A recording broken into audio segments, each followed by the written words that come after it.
ko sa inyo ang isang action comedy film na pinamagatang The Gentleman. Now, sit back and enjoy the movie. Sa simula ng pelikula, ipinakita ang isang lalaking nagngangalang Michael Pearson, ang pinakarespetadong negosyante ng marijuana sa mundo ng mga kriminal. Sa kanyang kabataan, nakuha ni Pearson ang isang scholarship sa Oxford University, ngunit hindi niya itinuloy ang kanyang pag-aaral at nagpas siyang huminto sa kolehiyo. Dahil ipinanganak siya sa kahirapan, ang ambisyon ni Pearson ay makamit ang tagumpay at makaipon ng kayamanan at maging isang taong makapangyarihan. Sa makatuwid, nagpa siya si Pearson na magbenta ng marijuana sa mayayamang estudyante at sa mga gangster. Hindi lang yun, hindi rin nagdadalawang isip si Pearson na gumamit ng dahas sa sinumang mangangahas na makialam sa kanyang negosyo. Matapos ang maraming taon ng pagbuo ng marijuana empire at naging pinakamakapangyarihang tao sa mundo ng mga kriminal, plano ni Pearson na ibenta ang kanyang negosyo sa pinakamataas na bidder upang makapagretiro siya ng mapayapa kasama ang kanyang asawang si Rosalind. Nang marinig ang plano, ang isang Amerikanong bilyonaryo na nagngangalang Matthew Berger ay tila interesado sa pagbili ng marijuana business ni Pearson sa halagang 400 million pounds. Upang ipakita kung gaano kaganda at kalaki ng kita ng kanyang marijuana business, dinala siya ni Pearson sa isa sa mga lab kung saan siya nagtatanim ng marijuana sa basement ng isang maharlikang landlord na nangangailangan ng pera upang mapanatili ang kanilang magarbong tahanan. Labis na humanga si Matthew sa marijuana lab ni Pearson. Napakalago nito at maayos na namamanage kung saan nakakapag-produce ito ng dekalidad na marijuana na sobrang taas ng presyo sa merkado. Tinanong ni Matthew si Pearson kung bakit gusto niyang ibenta ang kumikitang negosyo at sumagot naman si Pearson na sooner or later matutuklasan ng pulisya ang kanyang negosyo. Dahil sa mga criminal record na meron siya sa nakaraan, naisip ni Pearson na sa isang iglap lang ay masisira ang kanyang negosyo kung mahuhuli siya ng pulisya, kaya nagpa siya siyang ibenta na ito at magretiro ng mapayapa. Si Matthew, na tila naiintindihan ang paliwanag ni Pearson, ay hiniling kay Pearson na ipakita ang lugar kung saan pinoproseso ang marijuana hanggang sa ito ay handa ng ibenta. Lumipat ang eksena sa isang editor ng tabloid na may palayaw na Big Dave na mukhang inis na inis dahil ipinahiya siya ni Pearson sa isang party kung saan tumanggi si Pearson na makipagkamay kay Dave dahil alam niyang may ambisyon si Dave na ilantad ang kanyang kahihiyan at naglathala ng ilang artikulo na sumira sa kanyang reputasyon. Sa sobrang pagkainis sa pagpapahiya ni Pearson, kumuha si Dave ng isang private investigator, isang lalaking nagngangalang Fletcher, upang imbestigahan ang relasyon ni Pearson kay Lord Charles Pressfield, gayon din ang pag-ispiya sa mga galaw ni Pearson at ng kanyang mga tauhan. Sumang-ayon dito si Fletcher ngunit nagmungkahi ng medyo mataas na presyo para sa kanyang serbisyo. Samantala sa ibang lugar, isang lalaki na may palayaw na dry eye ay tila sinusuri ang mga dokumento ng container kasama ang kanyang mga tauhan. Si Dry Eye ang kanang kamay ng isa sa mga pinakarespetadong crime lord sa China na may pangalang Lord George, kung saan si Dry Eye ay in charge sa pagpupuslit ng mga iligal na kalakal. Hindi lamang mga bagay na walang buhay, nagpupuslit din si Dry Eye ng mga tao at nagpapatakbo ng human trafficking business. Sinabi ng isa sa kanyang mga tauhan ang tungkol sa plano ni Pearson na ibenta ang kanyang marijuana business. Tila interesado si Dry Eye at balak itong bilhin, kahit pa plano ni Pearson na doblehin ang selling price. Pinaalalahanan ni Rosalind ang kanyang asawa na laging maging mapagmatsyag at mag-ingat at huwag magmadali dahil tiyak na magiging target ang kanyang business empire at maraming tao ang kakalaban dito. Si Pearson na mahal si Rosalind ay buong pusong pinakinggan ang mga salita ng asawa. Hindi nagtagal, pagkaalis ni Pearson, dumating si Dry Eye sa workshop ni Rosalind at ngayon lang na-realize ni Rosalind na ang ilan sa mga piyesa ng sasakyan na binili niya para sa kanyang workshop ay mga kontrabando mula kay Dry Eye. Hiniling ni Dry Eye kay Rosalind na mag-set up ng isang meeting kasama si Pearson, ngunit hindi niya ito ipinangako. Pagkatapos, pumunta si Dry Eye kay Pearson at nagbigay ng offer upang bilhin ang kanyang marijuana business. Nang makita si Pearson na tila hindi komportable na makasama si Dry Eye, ang kanang kamay ni Pearson na si Raymond ay inutos kay Dry Eye na umalis na kaagad dahil tumanggi na si Pearson sa kanyang alok. Sa kabilang banda, inimagine na ni Pearson kung paano niya papatayin si Dry Eye kung hindi agad aalis sa kanyang paningin ang lalaki. Hungry! Eat! Subalit ngayong malaki na ang ipinagbago ni Pearson, hindi na siya kumikilos ng walang ingat tulad ng dati sa mga walang kwentang bagay. Nang sa wakas ay kumalma na ng kaunti si Pearson, sinabi niyang isasaalang-alang niya ang alok at pagkatapos ay umalis na si Dry Eye. Noong gabing yun, isang grupo ng mga kabataang nakamaskara ang pumasok sa marijuana lab ni Pearson. Nagawa nilang talunin ang mga gwardya at nagnakaw ng napakaraming marijuana at in-upload ang kanilang rap video at pagnanakaw sa YouTube. Agad na inireport ng isa sa mga gwardya ang insidente kay Pearson at sinabi na ang mga kabataan ay highly trained sa martial arts kaya tiyak na hindi sila mga ordinaryong kabataan at siguradong may nagutos sa kanila. Ang grupo ng mga kabataan na umatake sa lab ni Pearson ay isang grupo ng mga amateur MMA fighters at YouTuber na binansagang The Toddlers.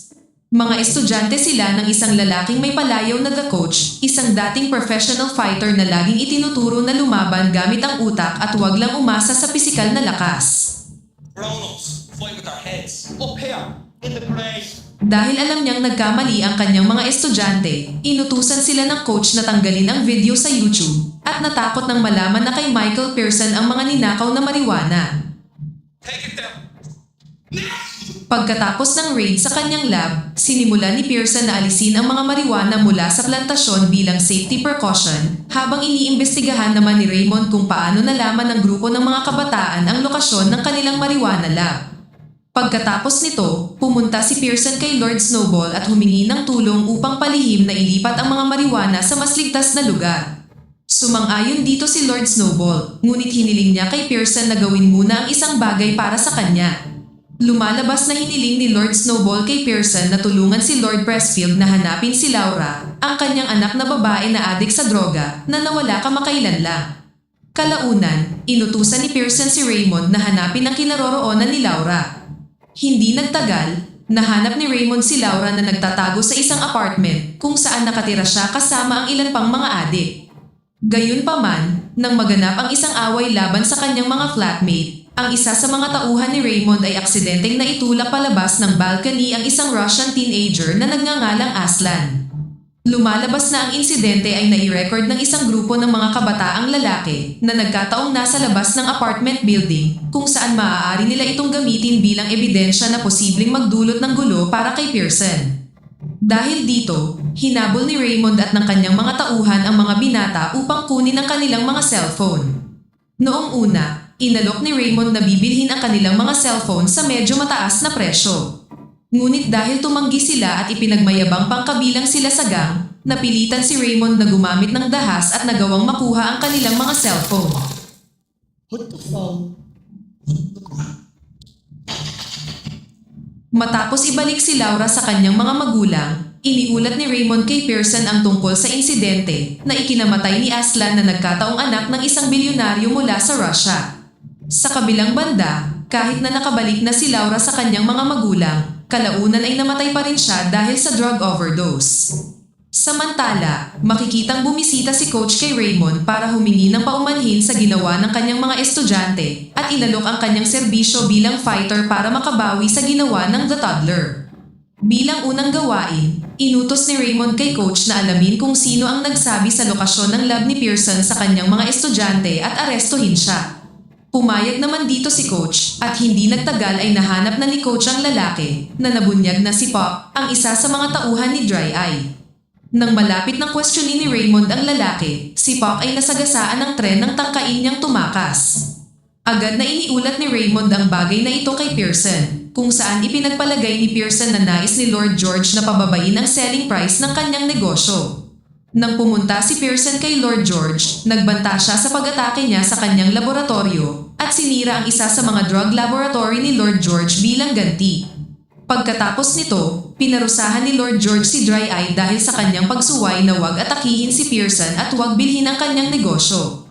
Sumenya si Lord George sa isa sa kanyang mga tauhan para patayin si Dry Eye, ngunit sa halip ay pinatay ng lalaki si Lord George. Dahil sa pagkamatay ni Lord George, si Dry Eye na ngayon ang bagong crime lord. Ngayong si Dry Eye na ang bagong pinuno ng gang, umaasa pa rin siyang makukuha ang negosyo ni Pearson para sa kanyang sarili. Sa kabilang banda, nang si Pearson ay mag-isang nakaupo sa isang coffee shop habang kausap ang kanyang asawa, biglang sumulpot ang isang hitman mula sa likuran at papatayin na sana siya. Ngunit dumating si Raymond sa tamang oras at pinatay agad ang lalaki. Ngayong alam niyang nasa panganib ang kanyang buhay, nagmamadaling pumunta si Pearson sa workshop ng kanyang asawa dahil nag-aalala siya para sa kanya. Samantala sa workshop ni Rosalind, dumating si Dry Eye at balak na dukutin ang babae. Ngunit nagawa niyang patayin ang mga tauhan ni Dry Eye bago na ubusan ng bala ang kanyang baril. Agad na sinunggaban ni Dry Eye si Rosalind at pinigilan ang kanyang kamay bago dumating si Pearson at pinagbabaril si Dry Eye na malapit na sanang halayin ang kanyang asawa. Sa sumunod na eksena, nakipagkita ang investigador na si Fletcher kay Raymond at ibinunyag na matagal na niyang sinusundan si Pearson at nakakuha ng mahahalagang impormasyon na maaaring magpabagsak sa kanya at sa kanyang business empire sa mga utos mula kay Big Dave.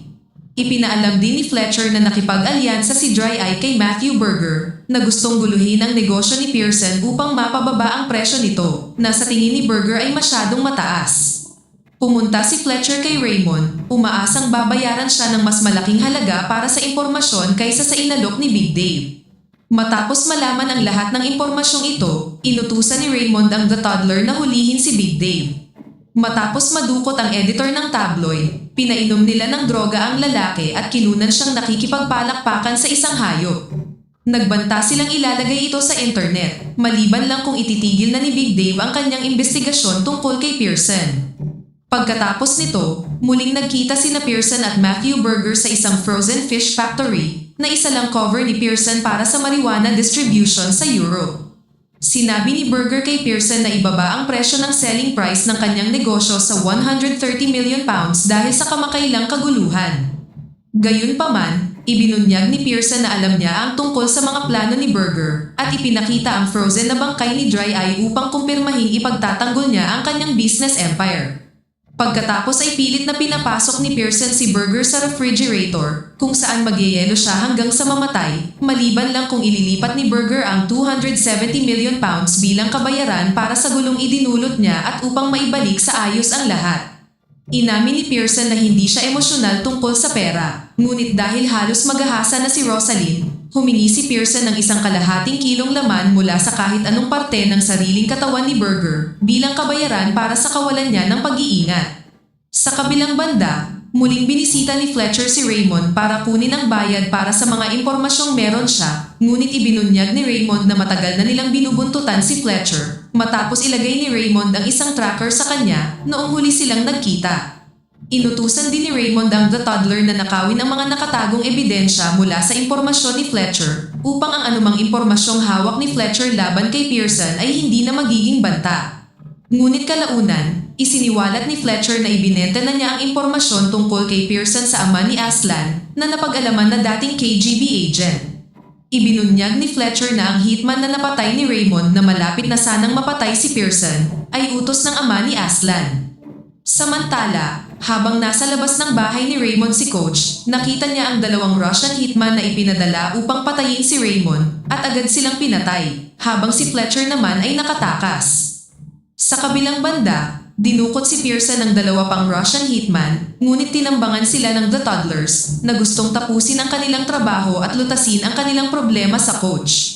Pinaulanan nila ng bala ang sasakyan ng assassin at napatay ang mga Russian hitman na nagpahintulot kay Pearson na makatakas. Pagkalipas ng ilang araw, nagpasya si Fletcher na dalhin ang kwento ni Pearson bilang isang pelikula sa Miramax. Pagkatapos ng kanyang pakikipagpulong sa mga producer ng pelikula, sumakay si Fletcher ng taxi at na-realize na si Raymond pala ang driver. Nang malaman ang tungkol sa pagka-aresto ni Fletcher, bumalik sina Pearson at Rosalind sa kanilang marijuana empire at nagdiwang sa isang silid habang kasama ang bawat isa.